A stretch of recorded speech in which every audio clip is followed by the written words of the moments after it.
so we've got to hop into it and get discussing the transfer portal. There was a clip of you going around talking about to expect this thing, expect attrition. You were estimating 10 to 15 players. Am I right on that? Yeah, I mean, like maybe 15 to 20. 50. Okay, a little more. All right. I think if you have 10, then you barely have enough room to sign your signing class and not get anyone in the portal, and you need Sure. to get multiple players in the portal at multiple positions. So it's just part of it. I mean, like Florida's not going to have to worry about Graham Mertz leaving, but just look at the amount of quarterbacks that are leaving, and of course that's a position where there's only one ball, only one guy can play. Um, but yeah, you're going to have a lot of people with the transfer portal and with NIL. It's a nice free open market, and guys are going to leave, and some guys will be encouraged to leave. Some guys have read the writing on the wall based on being on the scout team or not getting reps in practice, not getting reps in the game, and they're just going to go find somewhere else to play. So let's talk. Let's get into this because we've got the four big names that dropped today. Do kind of a quick recap. Kamari Wilson, he apparently entered into the portal, but then his father came out and said, "No way, that's not happening." That was what kind of broke. Will Norman, that's been a name that's been surfacing before even today, and that seems to be confirmed. Seems like family issues, wants to get back closer back to home. But explain a little bit on the Kamari Wilson situation. Is that a real thing, or should we hold off on that?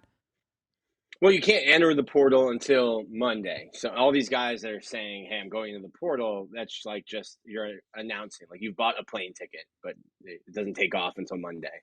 Um, Kamari, I think, came in. He was the jewel of Napier's first class, a 5-star kid, and I don't think a 19-year-old kid, much like I probably wouldn't have, didn't handle not being on the travel roster for that Charlotte game. Shows up to that game late, and obviously is dealt with. So I think when you come in as a 5-star, you expect to start. People around you expect to start. When they don't see you on the field on Saturday, now you're answering questions, and that's draining mentally. That gives you anxiety. Like, what's happening now? People think I'm a failure, and it's hard to deal with. And I think he didn't deal with it well. Like I said, I probably wouldn't have dealt with it well if I were 19 years old and a highly rated recruit, which I wasn't.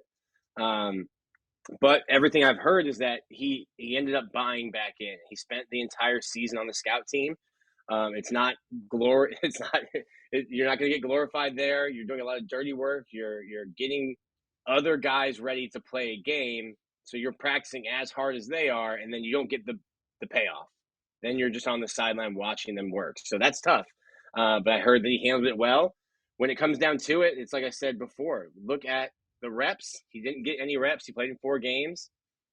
Jordan Castell played more snaps than anybody on defense, Mm. and Bryce Thornton will probably start next to him next year. So if you're Kamari Wilson and you want to play, you've got to think, hey, I probably have to go somewhere else to do that. So, and that thing, and when you explain it like that, and that, again, we're going to get some other names here, Max Brown, Caleb Douglas as well, that everyone's kind of panicking. And I kind of alluded to this with the NIL. We get a little closer to these players. We feel connected to them more than we ever have before, I believe. And so when you see them leave, you're like, what's going on? It's falling apart. But like you just said, well, we've all been knocking the door as well, too, that Billy has to be aggressive in the portal. You got to make room, and this is where it starts. And again, the two names we just mentioned, Will Norman and Kamari Wilson, really, we didn't even see them at all. So you would expect these guys coming in and hopefully some portal guys, they're going to just have to work much harder to get above that list as well. Now, let's talk about the big names here. Let's go back to this list right here. Caleb Douglas, I think that one shook people a little bit more than the Max Brown one. The Max Brown one makes sense. If you don't see that, I don't know what to do for you. But talk to me about Caleb Douglas a little bit. Did you expect this one? And if you didn't, explain to kind of everyone at home, is it okay? Should we panic a little bit? Where's your thoughts on that?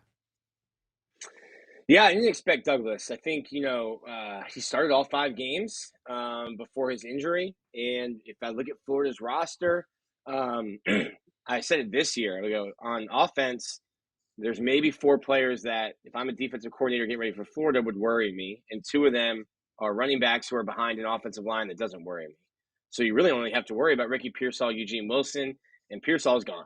So to me, Florida needs to go and get uh, offensive playmakers in the portal. And Caleb Douglas is a kid who played quarterback. And I think as you saw him get more used to receiver, start to get better and better, I think he's going to be a good player. And as he continues to develop, and he has a knack for making spectacular catches. So this one's a bit surprising to me. And I'd have to probably dig in like, hey, was his injury bad the whole time, or could he have come back and played and maybe knew what he was going to do? Because if you're announcing your intentions on November 29th and the portal doesn't even open until December 4th, it's you've probably been thinking about this for a while. So when I look at Florida's Mm. roster for next year, guys coming back, I really just look at Trevor Etienne and Eugene Wilson as guys who are proven playmakers. And then, like, we think Aiden Mizell is good. We think Andy Jean will be good, but we haven't seen it.